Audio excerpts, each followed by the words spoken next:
నమస్కారం అండి. తెలుగుదేశం తెలుగుదేశం పార్టీ మీద ఉన్నటువంటి ఎనలేని అభిమానంతో ఈరోజు వరకు చాలా కాలంగా నేను పనిచేశాను. ఏ ఒక్కరోజు కూడా పార్టీ మీద ప్రేమతో, అభిమానంతో, సొంత డబ్బుతో పనిచేశాను తప్ప, ఏ రోజు పార్టీ మొత్తం ప్రభుత్వం ఉన్నప్పుడు కానీ, లేనప్పుడు కానీ ఏ ఒక్కరోజు నేను ఏ రకమైనటువంటి సహాయం కానీ, ఆబ్లిగేషన్ కానీ పార్టీలో ఎవరికీ పెట్టలేదు. కానీ పార్టీలో ఉన్నందుకు ఆటోమేటిక్గా సాధారణంగా చాలామంది సహాయం అడుగుతారు. అలాగా నా ప్రాణ స్నేహితులు లాంటి వాళ్ళు కూడా ఎంతోమంది ఎన్నో వందల సార్లు నాకు ఎంతోమంది సహాయం చేయమని అడిగినా కూడా ఎవ్వరికి చిన్న పిసరు కూడా సహాయం చేయలేదు. అయితే ఈరోజు పార్టీలో ఉన్నందుకు చుట్టుపక్కల అంటే తోటి న్యాయవాదులతో కూడా ఉన్న స్నేహాన్ని పాడు చేసుకోవడం తప్ప వేరే పరిస్థితులు కనిపించడం లేదు.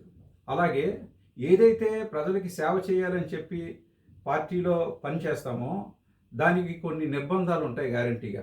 నేను తప్పు పట్టట్లేదు, బట్ రిస్ట్రిక్షన్స్ ఉంటాయి పార్టీ పరంగా. రాజకీయం వేరు. అయితే ఈరోజు నేను చెప్పబోయే ముఖ్యమైన విషయం ఏంటంటే, ఇవన్నీ పర్వాలేదు, వేటినైనా సరే మనం అవి యాక్సెప్ట్ చేయగలిగితేనే మనం ఒక పార్టీ ద్వారా ప్రజల్లోకి వెళ్ళగలం. కానీ ఈరోజు అత్యంత ముఖ్యమైన విషయం ఏంటంటే, ఒక న్యాయవాది, నేనే కాదు ఎవరైనా సరే, ఒక న్యాయవాది జీవితం కానీ, వృత్తి కానీ కేవలం గౌరవం మీద మాత్రమే ఆధారపడి ఉంటుంది. అలాంటి గౌరవం దక్కని చోట ఎట్టి పరిస్థితుల్లో న్యాయవాది అనేటువంటి వాడు పనిచేయకూడదు. ఇది నా సొంత అభిప్రాయం, నా సొంత విషయం. అందువల్ల ఈరోజు నేను చెప్పేది ఏంటంటే, తెలుగుదేశం పార్టీకే కాదు, ప్రభుత్వానికే కాదు, ఏ రాజకీయ పార్టీలోని కూడా ఏ రకంగా నేను సభ్యత్వం కానీ ఇన్వాల్వ్మెంట్ కానీ ఉంచుకోదలుచుకోలేదు.